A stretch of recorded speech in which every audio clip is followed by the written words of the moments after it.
Last night? We just left. I know, we just left. Back again for more fun. Is there a motion to approve the minutes? So moved. Motion, is there a second? Motion second, all in favor say aye. Aye. Minutes approved. Okay, department comments, and all we have today is you, Mr. Pons. Ms. Giles Okay. will start us off. Okay. Okay, I didn't, Afternoon. good to see you. All right, this has been continued several times. This is DROD 122 coming back to you all. Petitioning for a 6-story mixed-use building. It's got 190 beds and ground floor commercial. This is located at 2104 4th Street, Council District 1. So I'll go through what you all have seen previously, and then they've got an additional updated presentation for you, and I'll turn it over to them at the end. But if you have any questions along the way, feel free to ask. Okay, Again, there will be 90 apartments, 190 bedrooms. There will be 2 levels of parking below and some additional right-of-way spaces on 4th Street. This is the subject property. Here are the proposed exterior renderings. This should be familiar, so I'll go through quick, but if you need me to slow down, let me know. This is looking overhead, that site plan, the floor plans for each unit. This is what you saw previously. Again, they'll provide updated drawings for you. The history of this a little bit is Planning Commission considered this in March of 2022 and did not recommend it due to lack of substantive details and concerns about the student-oriented nature of the project. Changes from that include things have been updated in the parking plan, circulation, they've added additional details, and they fully updated their interior plans and provided renderings. Here's that history again, because I know you'll always bring up that we've seen this several times, but most recently seen in March by Planning Commission, and then you all saw it in June and August and decided to continue it to allow them to address those concerns with the design. This is getting into their proposal now, so I'll let them come up and present that, but do you have any questions for us before they do that? Any questions, Ms. Giles? Al, Ford, Bart, whoever, come on up here. Y'all can both come if you like. How y'all doing? Ford Good, Waters. Ford. Do I need address and all that? If you will, please, for the record. 3017 2nd Avenue South, Birmingham, Alabama. I represent the partnership that currently owns the property. We also currently own Lot 1, which was just approved by y'all for Alum Hotel. Give you a little quick history for people that wasn't on the council before this was seen before. Originally, it was approved unanimously by the council. It's 196 bedrooms, 88 apartments, about 19,000 square feet of commercial on the ground floor. Alum came to us shortly after that, said we'd like to buy your land. So we worked it out so we'd move our building over to the east and squeeze in, because you know, activity breeds activity. Sometimes when you do an apartment community, it'll be 100% occupied, all the cars in the parking lot, but you don't see a soul. Well, the hotel is 24 hours a day, 7 days a week. You know, so it just creates activity, and I felt like it'd be a good mix, so that's why we gave up the plans that were approved. I went and met with Ashley, told her, I said, you're gonna think we're crazy, And she said. she didn't say yes, but she was thinking it. And so we redesigned this building, moved it over, subdivided into 2 lots, and signed a contract with Alum Holdings to do their hotel on Lot 1, which y'all approved, I don't know, 60 days ago, I think. And then we started redesigning our building on Lot 2. So that's how we got to today. In the overlay, I don't want to sound critical, but when we look at designing the project, we go through y'all's ordinance, and we look at the code, and we design it to meet the code. We wouldn't present it to planning if we didn't think it met the code. Now, they get more into it. Well, the ordinance, the DROD ordinance, does not really call for real detailed drawings of interiors. It's more focused on the site plan and the exterior. the requirements of the interior is how many bedrooms you have and how big they are, how big's the unit. So that's what we gave them. We gave them a pretty generic looking floor plan. And when we got to planning commission, they got on it pretty bad. And we made a mistake because we should have asked for a continuance and straightened the floor plans out and gave them more detail at that point. But it caught us off guard. They voted it down, not to recommend it to y'all. So since that time, we have worked with staff. We've looked at, they've sent us multiple apartment communities from Atlanta to Nashville to here to look at units, to redesign our floor plans. That's what we've been doing since that time. And we weren't quite finished when we came before y'all before.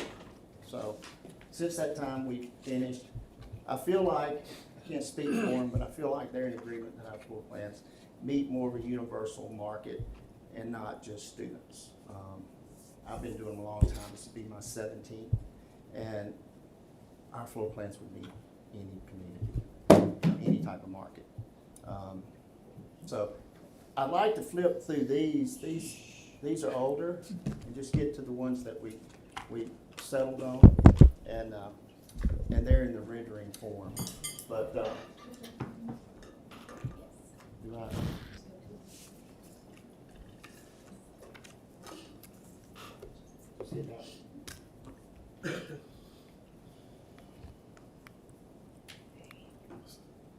So that's a studio. There's 2 of those on each floor. We have 5 floors of residences. Believe it or not, a studio in this community rents for over $1,000 a month. It's really interesting.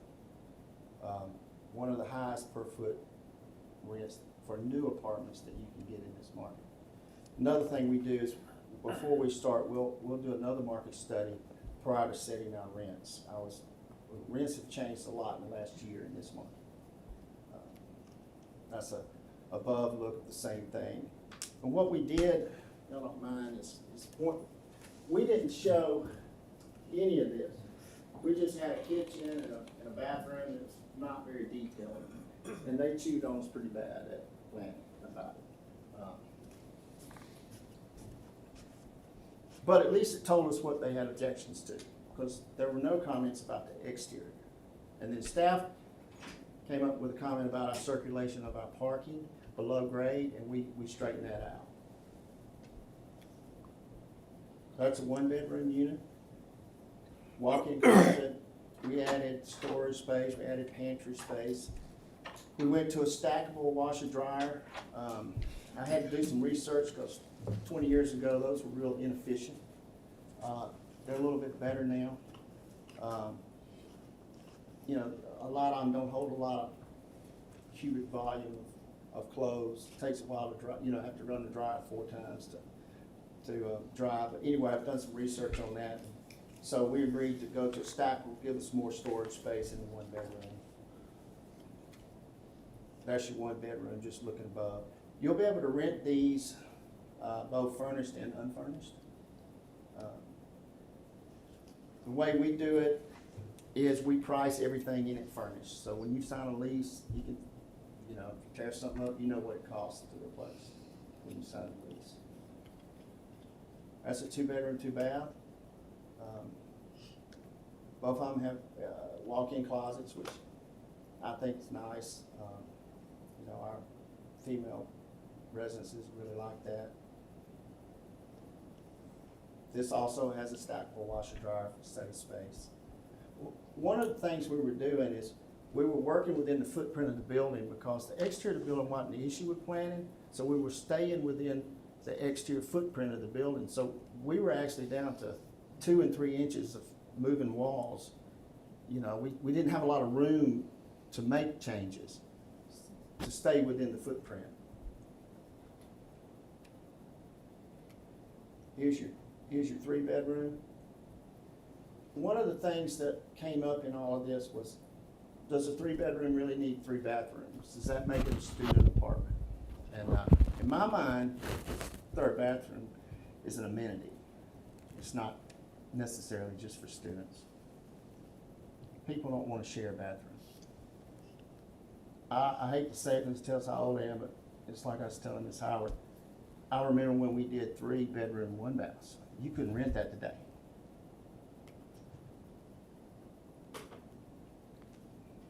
Guys, our male customers don't necessarily care about that extra bathroom, but our female customers do. So, it's a big thing. But anyway, that's our 3-bedroom. In all the 3 bedrooms, one of the things staff wanted to make sure we had dual sinks in the master bathroom, and we included that. That's up there in the top right.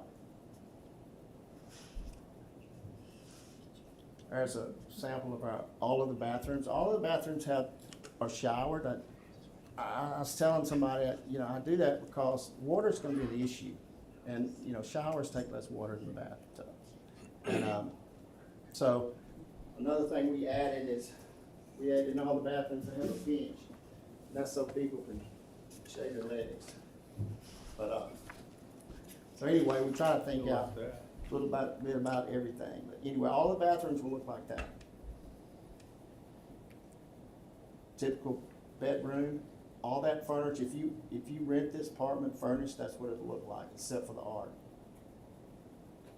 It'll be that headboard, that bed frame, that dresser over to the left. There's just a typical of the kitchen finishes.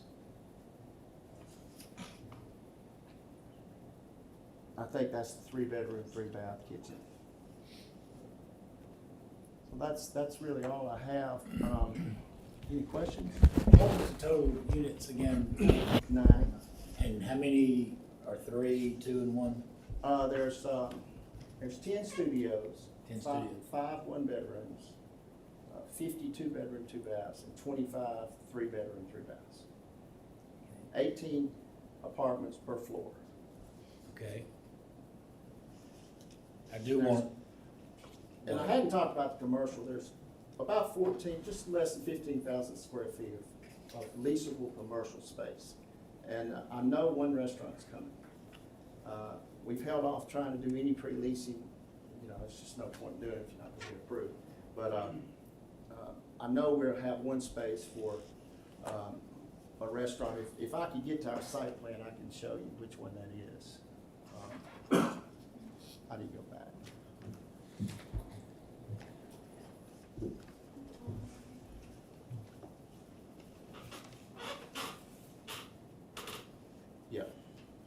Yeah, it'll be this space right here. We know a restaurant's going in this space. Right here. That's just around 5,000 feet. And we've been holding them off for about a year. And they hadn't objected because the restaurant industry's really suffered from all kinds of issues, labor and everything. Just so you know, like all of our fans for the restaurant will be on the roof, not on the side of the building.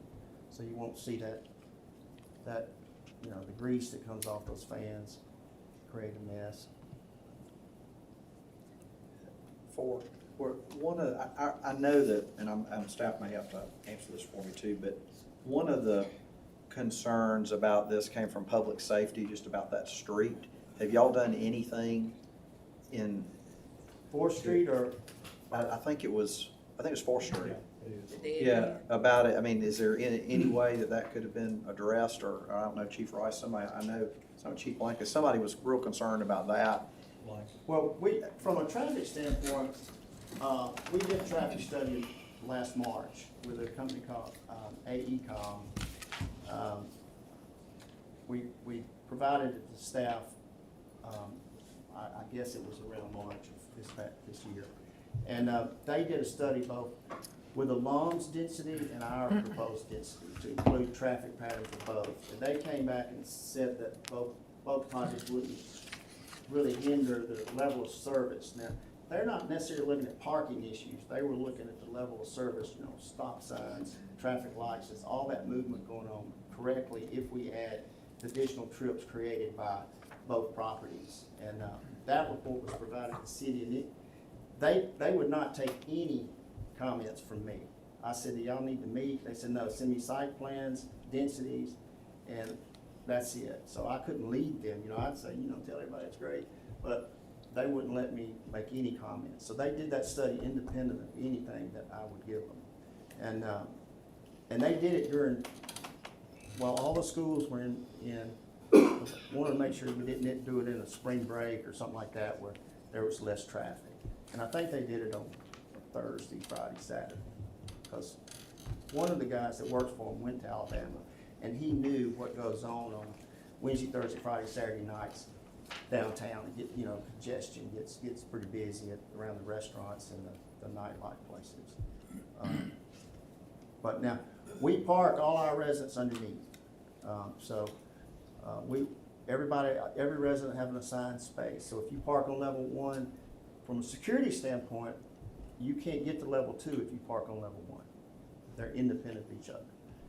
Another thing from a security standpoint, you can't get in the building as a resident without a fob. Whether that's at the gate, behind it, where you enter in the rear, right here, back up here, on the north side, that's the top upper level, and that's the lower level. You come underneath, but you can't get in either one without a fob. You can't. The entrance to the lobby for a resident or a guest is right here. You can't get in the building without a pass, and the elevator won't go up without a pass. And That's good. yeah, it's real secure. At nighttime we'll have security. It'll start around 6 to 7, and it'll be till 5. Before I ask if there are any more questions from the council, Councilor Wilson is in support of this project, and he wanted to make sure that I told all the councilmen today that he is voting yes for it. It is not a public hearing tonight, it's unfinished business, so it goes directly to the council for a vote. So there won't be any discussion tonight at council meeting, so if anybody has any questions, now's the time.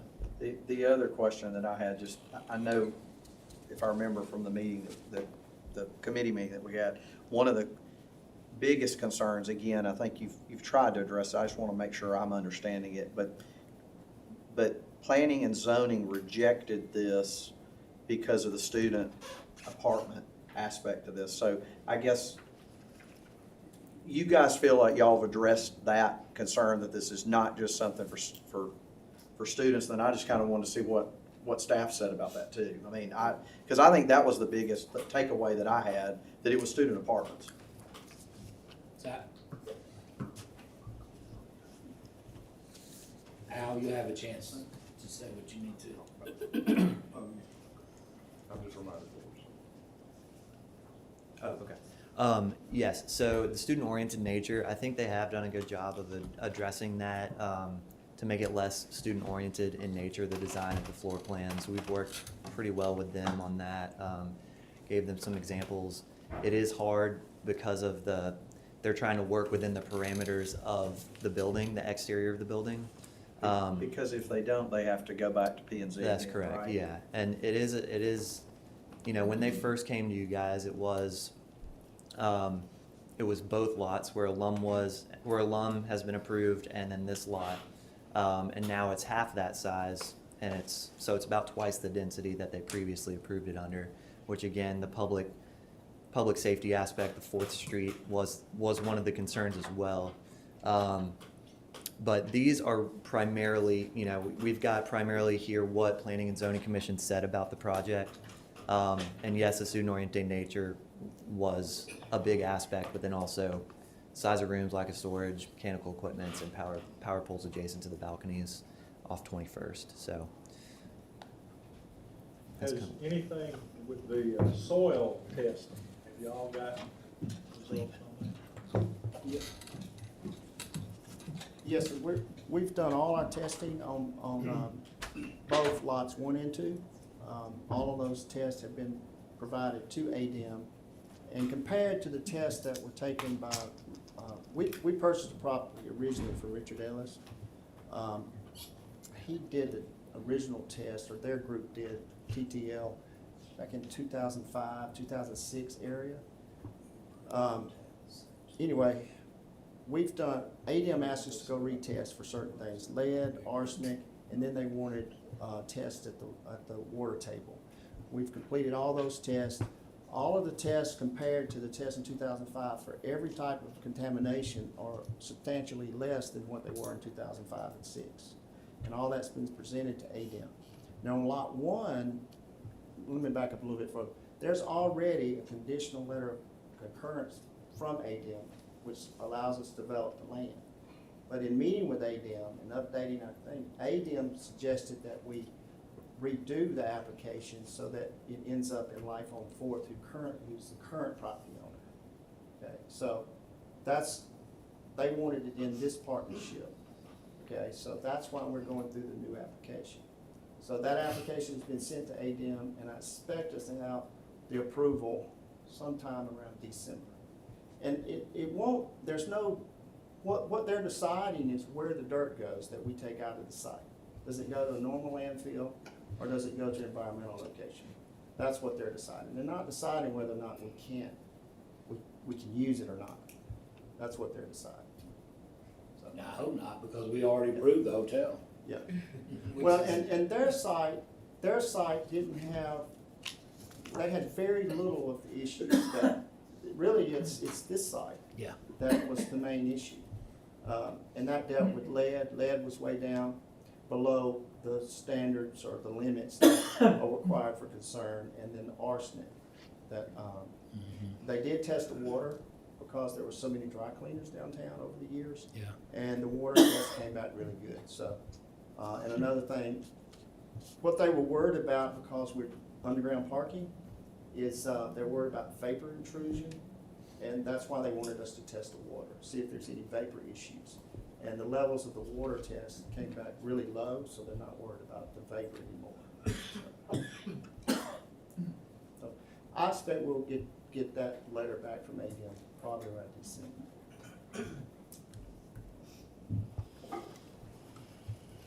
Okay, thank you for it. Thank y'all. Chief Rice, did you have something you wanted to say? Sir? Did you want to talk? I'm good, go ahead. You sure? All right, well, I mean, obviously, I wasn't here when it first got proposed, and I'm kind of the mouthpiece for Chief Blakely right now, but, you know, I think it looks like a wonderful property and looks great. I'd buy a place out of there, but I think as a public safety aspect, it's the density part that we worry about, the crowds on downtown Timerson area, especially at night, which we're already kind of stretched thin, especially with between downtown and the Strip. The overcrowding issues we have, and on top of that, you know, the more people you put down there, the more burglaries and UB&Es and things like that could occur. So the density and the public safety aspect is the primary concern for us with this in that small amount of area with that large amount of crowds. Not, let me ask you, not putting words in your mouth, but is it different now that it's not considered student housing? Now, would that make it be more positive? Most of our students go to the Strip, you know. I think downtown is kind of the, you know, the local hangout crowd. So I don't know. That's a good question. I probably don't have an answer for that, but I appreciate that. there's a lot of potential victims when you put a lot of people in a small, especially for UB&Es and burglaries, and just overcrowding issues is our main public safety concerns. Thank you, Chief. Al, did you have anything you wanted to add? Yeah, I'll respond a little bit to that, and then I was gonna talk about the courtyard, the site plan a little bit, that Ford put a lot of effort into. But basically, our site is fully parked. Everybody that's got an assigned parking place, and if you have an apartment here, you'll have an assigned parking place, so you're not competing for on-street parking.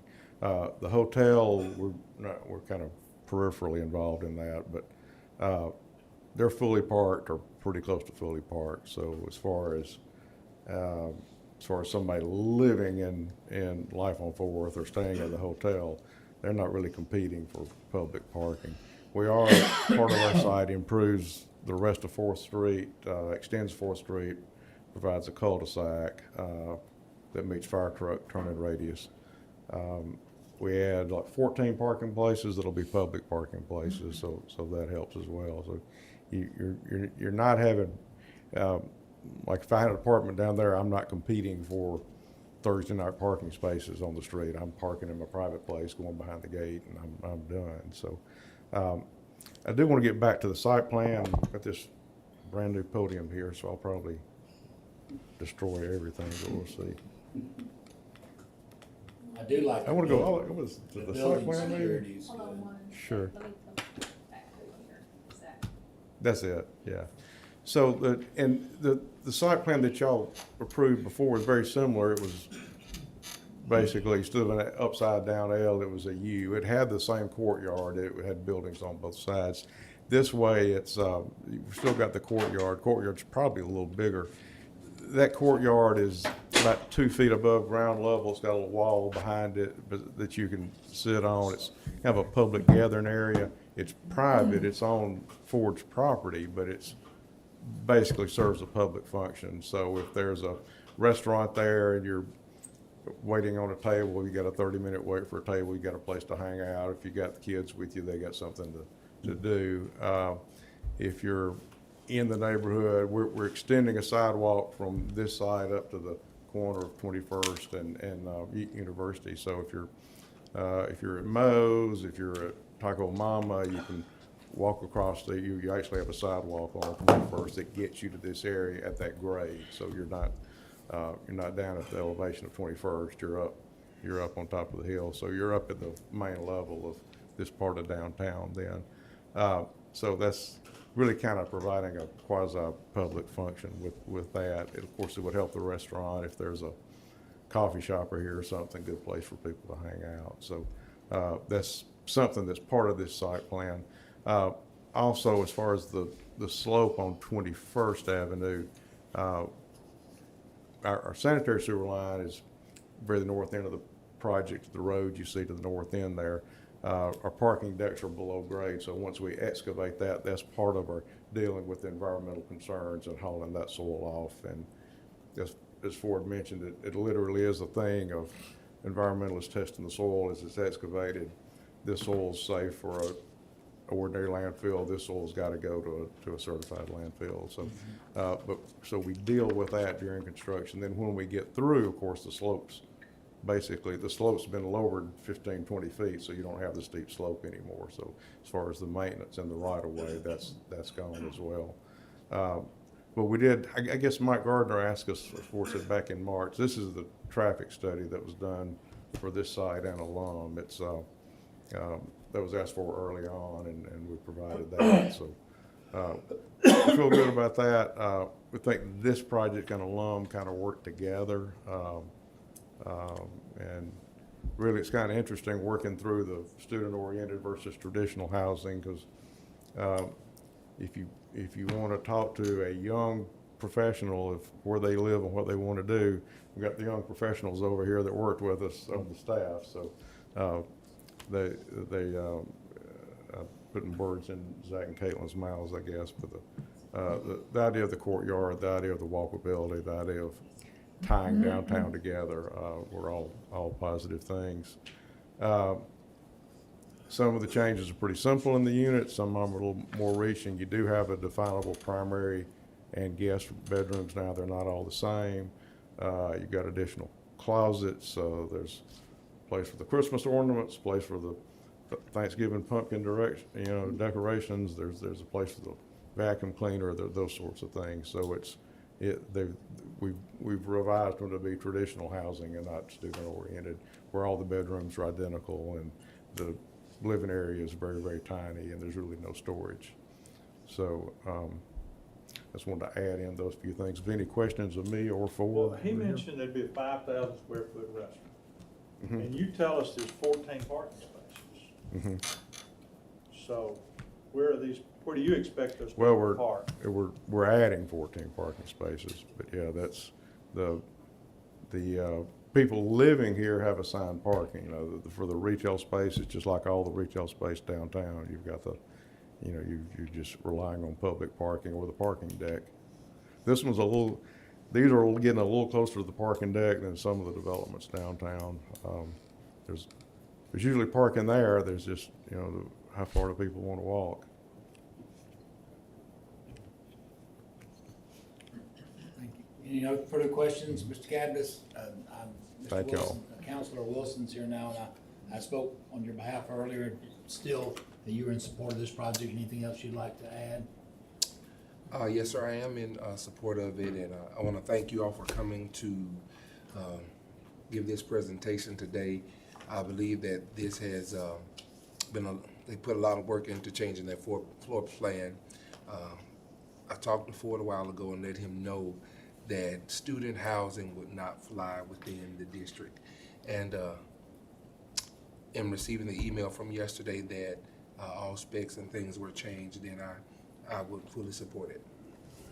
Okay. Thank you. Al, I guess that's it, and see you guys at 6.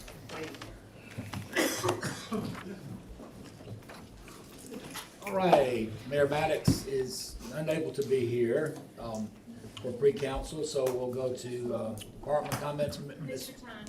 Yes.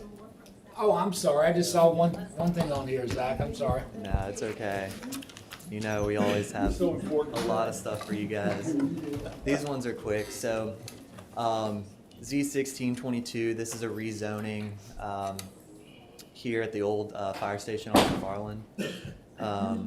It is the University of Alabama rezoning this property in order to lease the property to a developer for the construction of a new restaurant.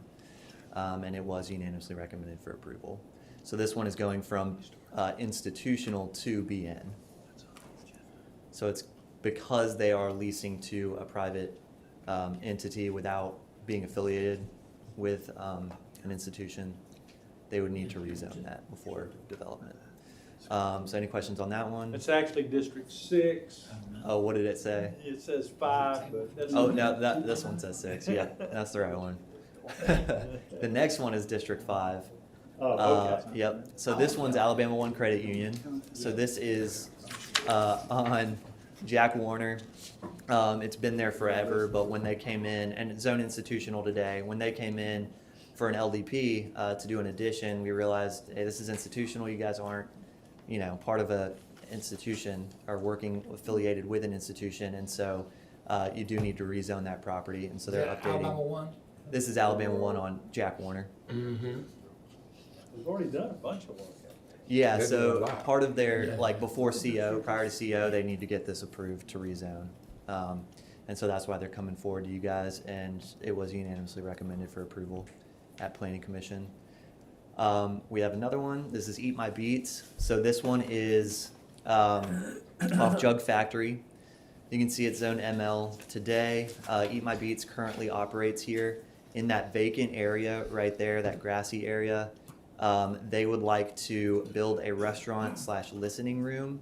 And that was unanimously recommended for approval as well. Is that the end of toward Greensboro? Jug Factory Road. Jug Factory Jug Road. Factory Road. So I it's mean, so this is actually This is going not towards- Harrison Parkway. Going but towards actually- Dreamland. Actually, Jug going to Factory, okay. Dreamlands. Yes, sir.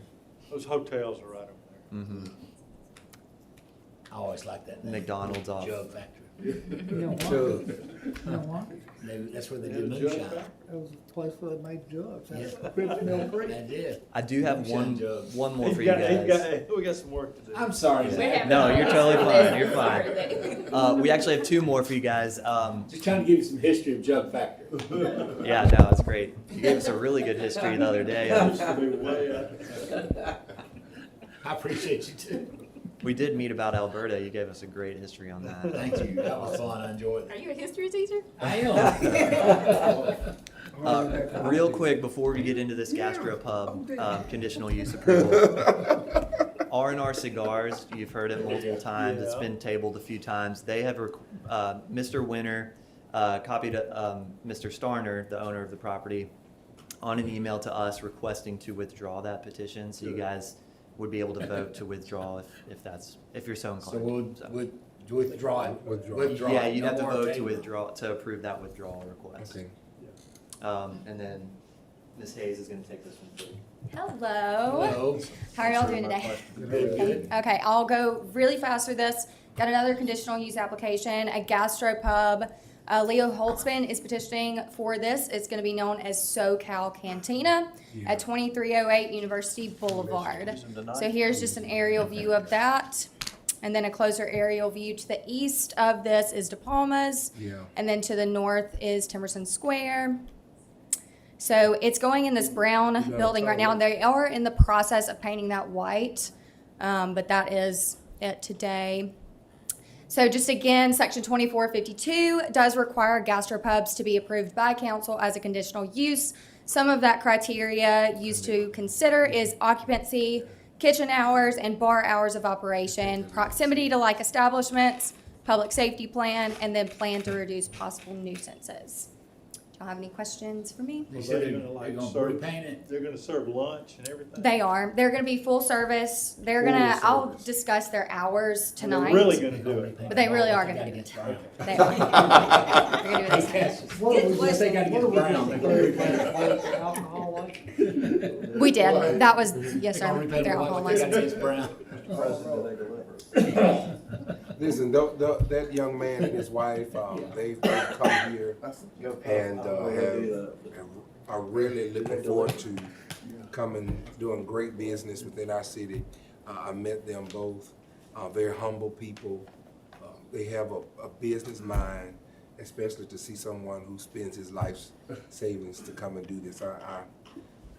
Just to see how he wants to really get involved and make a great restaurant, gastropub. Is this a franchise, or is it modeled after something else, or is it just their idea, whatever, for a restaurant? Is it modeled? He said that he had an idea, but of course, the inspiration probably comes from somewhere else. I think they originally, or someone within it is from Southern California, or at least that they wanted to bring it here. So that's why I'm SoCal, Southern California. It'll be good to have a Mexican Mr. place Crowe, downtown. It is a franchise. Okay. There's one in Florida and a few others. Okay. Do they deliver to council? That one in Missouri. They don't go to Missouri. Go Buffets. Jalapenos is coming back. Yeah. That's good. That'll be good too. Thank you. Thank you. Appreciate I it. think in Avenue Pub, Old Avenue Pub place. Yeah, jalapenos is coming down there. All right, Mr. Holmes is not here. Tom? Oh, well, Marion. Get back up, Marion. Queen Marion, not Maid Marion anymore. Yes, Queen Marion. I had to make sure that wasn't bad. That was Robin Hood. Should have had that discussion. That's Queen Marion. Well, I just want to give you a quick update on the school supplies. So, I believe we did really good. We were able to collect 1,118 items. We were only able to dispose of 250 overtime parking tickets. But a lot of the items were just donated. People just wanted to come in and. That's good. I was looking for you, Councilman Busby. You bring your donation. Was it yours? It was mine, yeah. Sissy. Oh, that's right. Remember that? But no, but yeah, ticket that's what dismissed. we've done. So I think we did really great. So did y'all? I want to thank you guys. We have. Where do you go? I met with Dr. Rush yesterday, and we were trying to come up with a good idea where council and mayor and Dr. Daria could be there I to think do that'd the be great. presentation. That'd be awesome. So I put it in Richard's hand. So we were trying to line it up for tonight, but it looks like it's gonna end up being next Tuesday. Yeah. Okay. Thank you. Put the green. Right. Put your green. Now, Mr. Bobbitt. Thank you. Good afternoon, everyone. Good afternoon. Missed y'all there. I know, right? Y'all miss us? That's a question. That's a big question. Mr. Holmes has been temporarily called away, so I've been called in from the bullpen on this. We knew it was coming. Yeah. Most everything's been covered down to page 17 under resolutions and ordinance not of a general nature, permanent operations, so that's where I will begin. Page 17, you'll be authorizing purchase of equipment, supplies, or services from Donahue Chevrolet. Chief, I believe that's 4 Tahoes, isn't it? Yes. Yes, thank you. So That's for where does purchasing. this fit in what we talked about this morning? The Yeah, so some of those. 36 on hand, So some of 20 those, coming in January, we've had, 16 requested. insurance, proceeds from wrecked cars and things like that, at the end of the year, we take those and buy anything extra. Cheaper, is it just, they met the bid, they got the bid, it's out of Yes, town? that's Okay. it, yeah. You're on state. Oh, that's right, you mentioned that before, thank you. You good? Page 18, be authorizing purchase equipment supplies from Central Alabama Training Solutions. Page 19, authorizing sale and appointing of agent. That is our annual city foreclosure sale, that properties the city acquires through demolitions and grass cutting liens and those type of things. Page 20, be authorizing the mayor to execute a temporary use agreement with Tuscaloosa County for the city property on 16th Avenue at T.Y. Rogers. That was discussed in admin on the 30th. Page 21, you'll be amending the resolution setting the cost for demolition of the structure at 2111 5th Street East and authorizing filing a lien. That comes from the clerk's office. Page 22, authorizing the city to execute an agreement, grant agreement with the Federal Aviation Administration and ALDOT. You will hear about that today at projects. Page 23, authorizing chief financial officer to draw drafts for the Juanita Phase 2 Juanita Drive improvements. That comes from our office. I mean, what does that bring it up to, Tom? I believe we're up to 30 now. 30? Yes, I believe so. Thank you. You're welcome. Page 24, you'll be authorizing disbursements from District 1 improvement funds for Central High School Band, Central High School football team, and Oakdale Elementary. Thank you.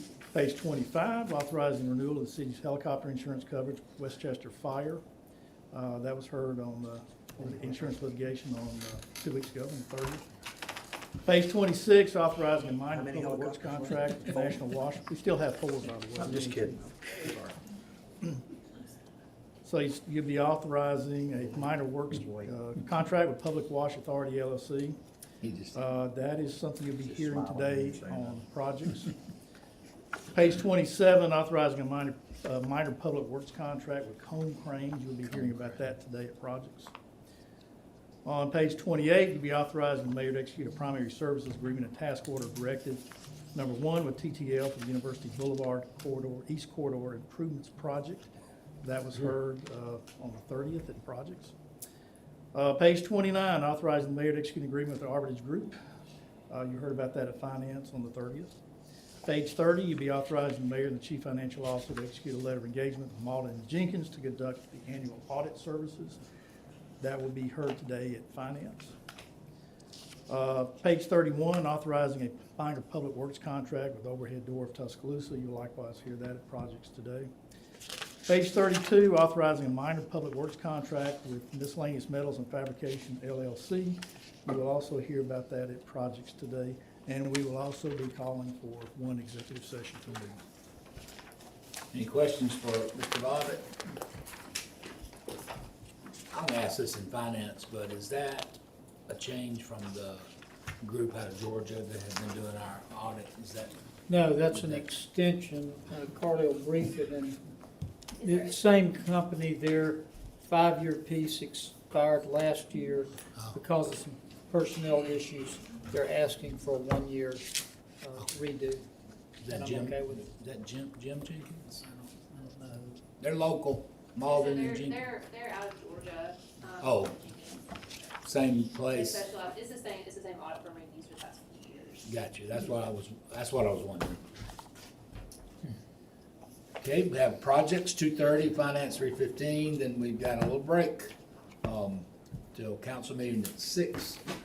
Historic Preservation Commission meets tomorrow, Thursday, Personnel Board meets. Any other councilman have anything to bring before pre-council at this time? Okay, if not, hear a motion to be adjourned. Motion go to executive session. So Thank you, sir. Okay. The executive session today is being asked to discuss the consideration the government body is willing to offer or accept considering the purchase, sale, exchange, lease, or market value of real property. And I, as deputy city attorney and the practicing attorney in the state of Alabama, certify that the matter to be discussed in executive session today is a qualified exception under the Alabama Open Meetings Act. Okay, we have a motion second to go into executive session. All in favor say aye. Aye. Any opposed? Okay, if you are not